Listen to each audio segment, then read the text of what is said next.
I used to be a game tester for Nintendo, who in turn for me testing and reviewing their games would give me a small amount of money. It was hard enough to live off of, but combined with the income of my part-time job, it wasn't that bad. All of the games they sent me were still in the beta stage, and although some were glitchy, they were all fun to play. But when Nintendo sent me a package that contained a GameCube, it both shocked and excited me. Take note, this was in the middle of February 2001, about 7 months prior to its official release. I had tested Star Fox 64 and Pokemon Red and Blue all before they were released in the United States, but never a prototype of the console. I was amazed, to say the least. I felt honored that I would be one of the first people to see the GameCube startup animation and graphics, as well as one of the first to hold and use the new state-of-the-art controller. I frantically hooked up the GameCube to my television, a task that was made much harder by my hands shaking out of excitement. But before I turned it on, I realized that I had left the controller in the box. I reached back into the package, feeling for a controller of some sort, and my hand felt something flat and rectangular. I grabbed it and pulled my hand back out. It was a game. This really surprised me. A game for a console that wasn't even finished. I thought it must still have a lot of development to go through before it's anywhere close to being complete. The game's case was titled Luigi's Mansion, and Beta was written under it in what looked like marker. The disc was pure white. Surely Nintendo hadn't had time to add cover art at this point in development. I could barely contain my anticipation.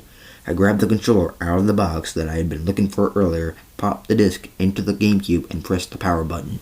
The console didn't have a loading screen or animation like I was expecting.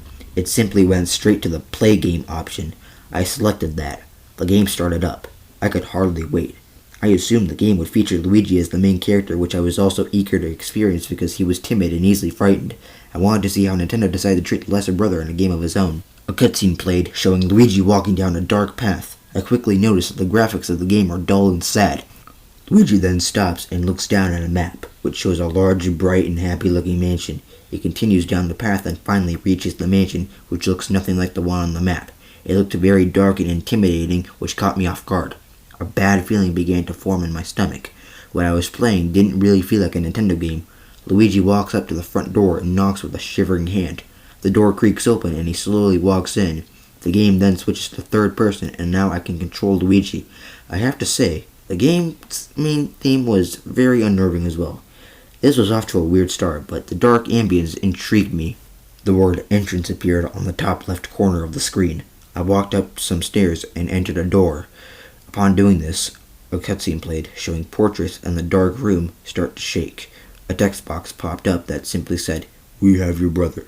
Ghosts then circled around Luigi, who screamed and collapsed, shivering on the ground. The screen blacked out. Luigi wakes up in a completely different room. There was a table behind him. I could control Luigi once more, and I walked over to the table and interacted with it. Luigi then picked up a flashlight off the table, and a text box appeared that said, "Obtained flashlight." I then walked out of the room and was in a large hallway with lots of doors. Apart from the initial shock of playing a horror-themed Mario game, it played well. The objective was to shine your flashlight on ghosts, which caused a counter to go down. Once it reached 0, the ghost would disappear. Clearing a room full of ghosts would give Luigi treasure and keys to other rooms. Some ghosts were harder to defeat than others, making you figure out a specific weakness for each. A father in a rocking chair could only be shined on when he yawned. A chef in the kitchen would only appear if you ate his food. It was fun. However, I still was a little unnerved at the fact that there was absolutely nothing cheerful or happy about this game. The theme only played in certain areas, and that was already creepy enough, but some rooms were completely silent apart from an occasional crash of lightning. The ghosts also began to progressively look less and less cartoonish as the game progressed, but I chalked this up to lack of development. Even Luigi looked a little off. His face was twisted into a permanent look of terror and hopelessness. His only speech, if you even want to call it that, was screams and cries for help whenever ghosts appeared.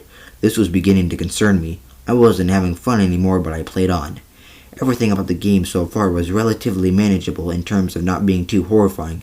Unfortunately, this was just about to change. I reached a room called the Safari Room. In the room, there were mounted deer heads and 2 tables with leopard skins on them. I was shocked to see a human skeleton slumped in a chair in the corner of the room. It was dressed as an Australian hunter, and there were empty bottles on the floor around him.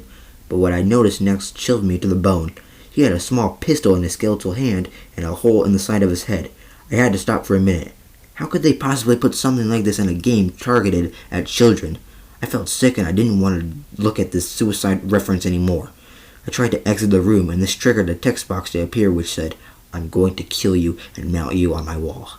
The skeleton then rose up and pointed the pistol at Luigi. He fired. The screen went black and Luigi let out a blood-curdling scream. Luigi was then transported to a room called the telephone room. He looked very pale and his eyes were droopy and his pupils were gone. He was walking slowly and with what seemed like it took a lot of effort. He was in pain. Suddenly, the telephone in the center of the room started to ring. Luigi painstakingly walked over to answer it. As soon as Luigi put the phone to his ear, lightning flashed and the light that shone through the window showed Luigi's shadow hanging from a noose in the back of the room. The person on the other end of the line then said, "Mario is dead." Luigi screamed and dropped the phone and his flashlight, which broke on the floor. The room was now pitch black. I listened to Luigi sob in the darkness for about 2 minutes. The sobbing then turned to screaming. Then a horrifyingly loud snapping sound played through the speakers, followed by a soft choking sound. Then everything was silent. Lightning flashed and Luigi was hanging from a noose. A message came up on the screen that said, "Good night," in red letters. The screen went black and the GameCube turned off. I now sat in my own pitch-black room, shaking, this time out of fear.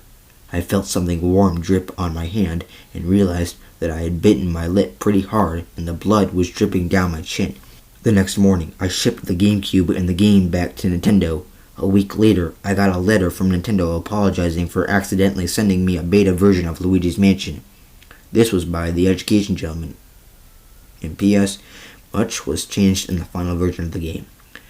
Well, it has now been over 4 years since I wrote this as a young teenager. Nostalgia brought me back here to make some edits. I'm surprised I even remembered my login information. I was going to change the story around a good bit more, but out of respect for my younger self, I just changed it a small amount. Cheers, everyone.